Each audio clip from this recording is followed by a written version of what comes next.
आज हम पाठ पढ़ रहे हैं कक्षा 9वीं कक्षा का चौथा पाठ कल्पतरु। पाठ कहानी है, चलिए पढ़ना शुरू करते हैं।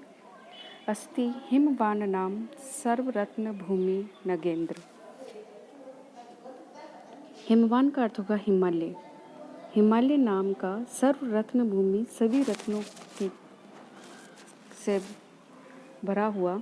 नगेंद्र मतलब पर्वतों का राजा, हिमालय पर्वत हैं। तस्य सानो ऊपरी विभाति कंचनपुरम नाम नगरम। उसके सानो ऊपरी, सानो का अर्थ होगा शिखर पर, उसकी चोटी पर के ऊपर कंचनपुर नाम का एक नगर सुशोभित है। तस्य जिमुतकेतु इति श्रीमान विद्याधरपति वस्ती। इसमें वहाँ जिमुतकेतु, श्रीमान जिमुतकेतु विद्याधरपति निवास करते थे। तस्य गृह उद्याने कुल क्रमागत कल्पतरु स्थित। उनके घर के उद्यान में, घर के बगीचे में, कुल क्रमागत का अर्थ होगा कुल से, परंपरा से प्राप्त, मतलब पूर्वजों से प्राप्त कल्पतरु स्थित था। कल्पतरु कल्प वृक्ष स्थित है। से राजा जिमुतकेतु तम कल्पतरुम आराध्य तत्प्रसादात चे बोधिसत्व अंश संभवम जिमुतवाहनम नाम पुत्र प्राप्नोत। वह राजा जिमुतकेतु उस कल्पतरु की आराधना करके उसके प्रसाद के रूप में बोधिसत्व, बोधि मतलब बुद्ध के अंश से उत्पन्न जिमुतवाहन नाम के एक पुत्र को प्राप्त करता है। से जिमुतवाहन महान दानवीर सर्वभूतानुकंपी च अभवत। वे जिमुतवाहन जो जिमुतकेतु का बेटा था, महान दानवीर सर्वभूतानुकंपी, सभी जीवों पर, सभी प्राणियों पर दया करने वाला हुआ। तस्य गुणे प्रसन्न सब सचिवैश्च प्रेरित राजा कालेन संप्राप्त यौवनम तम युवराज्य अभिषिक्तवान।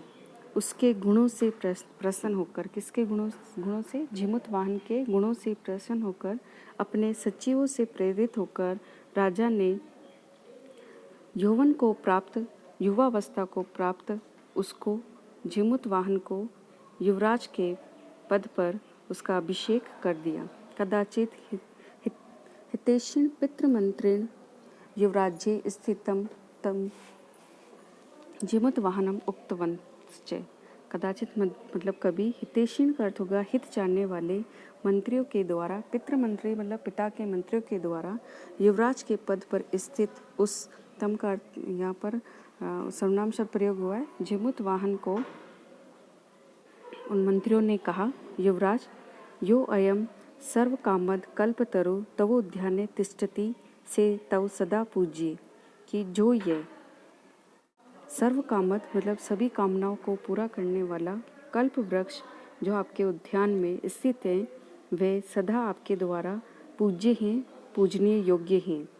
तस्मिन् अनुकूले स्थिते सति शक्रोऽपि अस्मान् बाधितुं न शक्नुयात् इति। इसके अनुकूल स्थिति में होने पर, इस वृक्ष के जो कल्पतरु है, जो सभी कामनाओं को पूरा करने वाला वृक्ष है, तो उसके अनुकूल स्थिति में रहने पर शक्रोऽपि का अर्थ होगा शक्र मतलब इंद्र, इंद्र भी हमें बाधितुम ने शक्नुमान, हमें बाधित नहीं कर सकता। इति मतलब ऐसा उन मंत्रियों ने उस जिमुतवाहन को कहा। एतत् आकर्ण्य जिमुतवाहन अचिंत्यत। इसे सुनकर, जब उसके मंत्रियों की बात सुनकर जिमुतवाहन ने सोचा, अहो ईदृशम अमर पादपम प्राप्यामि पूर्वे पुरुषे अस्माकं तादृशम फलम किमपि न प्राप्तम। कि अरे ऐसे, इस प्रकार के अमर पादप मतलब अमर पौधे को प्राप्स्यसि मतलब प्राप्त करके भी, क्योंकि वो अमर पौधा इसलिए क्योंकि जो भी उससे कुछ भी मांगा जाता था तो वो पूरा हो जाता था, उसकी कामनाएं पूरी हो जाती थी। तो ऐसा बोल रहा है कि ऐसे अमर पौधे को प्राप्त करके भी पूर्वे पुरुषे जो पूर्वज हैं, अस्माकम मतलब हमारे, जो हमारे पूर्वजों के द्वारा त्रादशम फलम किमपि ने प्राप्तम, वैसा फल प्राप्त नहीं किया गया। कि जैसा फल उन्हें प्राप्त करना चाहिए था वैसा अमर पौधे को पाकर भी उन्होंने नहीं किया। किंतु केवलम कश्चिद देवकर्पणे कश्चिदपि अर्थम अर्थित। किंतु केवल कुछ, कृपणे का अर्थ होगा कंजूसों के द्वारा कुछ ही धन, कश्चिद अर्थम का अर्थ होगा यहाँ पे, अर्थ मतलब धन, कुछ ही धन प्राप्त मांगा गया। तद अहम अस्मात् कल्पतरो अभिष्टम साध्यामि इति।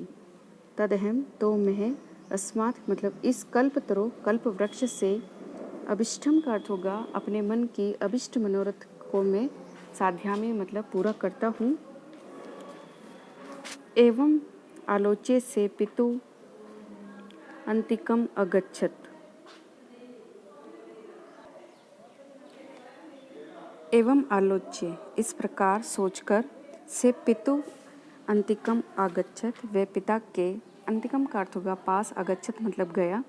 आगत्य से सुखम आसीन पितरम एकांते न्यवेद्यत, आकर सुखपूर्वक एक जगह बैठकर पिता से एकांत में उसने निवेदन किया।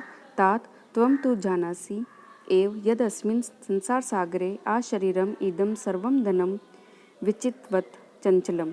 कि पिताजी, तात मतलब पिताजी, त्वं तो जानासी कि आप तो जानते हैं कि इस संसार सागर में, संसार रूपी सागर में, आशरीरम का अर्थ होगा अपार्थिव, इदम सर्वम धनम ये धन अपार्थिव शरीर के समान है।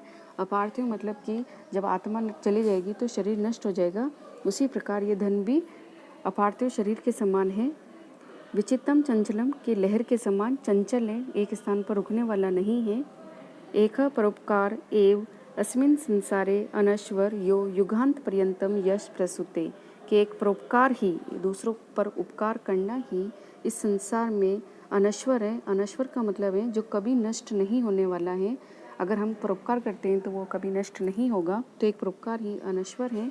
जो योग का अर्थ होगा जो युगांत पर्यंतम यश प्रसूते, जो युगों तक, युग पर्यंत तक यश को, कीर्ति को फैलाता है। तद अस्माभि ईदृशम कल्पतरु, तो हमारे द्वारा, ईदृशम मतलब ऐसा, कल्प वृक्ष किस लिए, किमर्थम का अर्थ होगा किस लिए, हमारे द्वारा इस प्रकार का जो कल्प, ऐसा जो कल्प वृक्ष है वो किस लिए, रक्षते मतलब रक्षित किया गया है, क्यों हम इस प्रकार के पेड़ की रक्षा कर रहे हैं। येश्चे पूर्वे अयम मम मम इति आग्रहण रक्षित ते इदानीम कुत्र गता। कि जो पूर्वज, ये वो पूर्वज का अर्थ होगा कि जो हमारे पूर्वजों द्वारा मम मम मतलब मेरा मेरा, उस पेड़ के लिए बोला गया कि मेरा है मेरा है, इस प्रकार आग्रहण रक्षित, इस प्रकार कह कर इसकी रक्षा की गई। ते इदानीम कुत्र गता, वे अब इस समय कहाँ गए। कि वो कल्प वृक्ष तो वही है लेकिन वो पूर्वज वो तो यहाँ नहीं है। तेषाम कस्या अयम, ये वृक्ष किसका है, अस्य वा के ते उनका है या किसी और का है। तस्मात् परोपकार फलम सिद्ध्ये तवध्याज्ञा इदं कल्पपादपम आराधयामि। तो आपकी, तो परोपकार के फल की सिद्धि के लिए, परोपकार के फल की को पूरा करने के लिए, तो आज्ञा मतलब आपकी आज्ञा से, इमं कल्पपादपम आराध्यामि मैं इस कल्प वृक्ष की, कल्प वृक्ष के पौधे की आराधना करता हूँ। अथ पिता तथा इति अभ्यनुज्ञात से जीवंत महान कल्पतरुम उपगम्य उवाच। इसके बाद पिता तथा मतलब वैसा ठीक है वैसा करो, ऐसी, इति मतलब ऐसी, अभ्यनुज्ञात इस प्रकार की अनुमति प्राप्त करके, से जीमुत वाहन वे जीमुत वाहन कल्पतरु के उपगम्य का अर्थ होगा पास आकर, उवाच मतलब बोला, देव तव्या अस्मत् पूर्वेशाम अभिष्ठा कामा पूरिता। कि देव आपके द्वारा हमारे पूर्वजों की अभिष्ट कामनाएं, जो कामनाएं थी वो पूरी की गई। तदमन एकम कामम पूर्ये, तो आप मेरी एक कामना पूरी कीजिए। यथा पृथ्वीव्याम अदरिद्राम पश्यामि, कि इस पृथ्वी पर मैं अदरिद्राम मतलब इस पृथ्वी को मैं दरिद्रहीन देखता हूँ। तथा करोतु देव वैसा कीजिए देव, कि मैं इस पृथ्वी पर किसी भी गरीब को ना देखूं, आप ऐसा कीजिए। एवं वादिनी जीमुत वाहने, और जीमुत वाहन के ऐसा बोलने पर तब कल्प वृक्ष क्या बोलता है, त्यक्त तव्या एशो अहम या तो अस्मि, कि तुम्हारे द्वारा त्यागा गया, छोड़ा गया, अब मैं यहाँ से, एशो अहम मतलब अब मैं, ऐसा मैं है यहाँ से, या तो अस्मि मतलब जाता हूँ।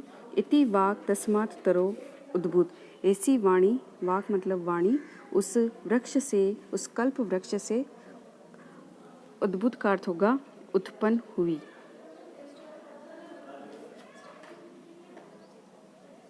क्षणेन चे कल्पतरु दिवम समुत्पत्ते भुवि तथा वसूनि अवर्षत। क्षणेन मतलब क्षण भर में ही। वह कल्प वृक्ष, दिवम का अर्थ होगा स्वर्ग से, स्वर्ग में, समुत्पत्ति का अर्थ होगा उछलकर, कि क्षण भर में ही वह कल्प वृक्ष स्वर्ग में उछलकर भूमि पर तथा वसूनि, इतना धन, वसूनि का अर्थ होगा धन, इतना धन, अवर्षत मतलब बरसाता है, यथा न को अपि दुर्गत आसीत, जिससे कोई भी निर्धन न रहा।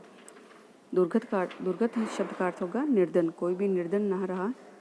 तत्तस्य जिमुतवाहनस्य सर्वजीवानुकंपया सर्वत्र यश प्रतिष्ठम, और उसके बाद सभी जिमुतवाहन का सर्वभूतानुकंपया का अर्थ होगा सभी प्राणियों की कृपा से उसका सर्वत्र यश सभी जगह प्रसिद्ध हो गया, फैल गया। परोपकार ही इस संसार में सबसे बड़ा धन है, तो जितना हो परोपकार करना चाहिए।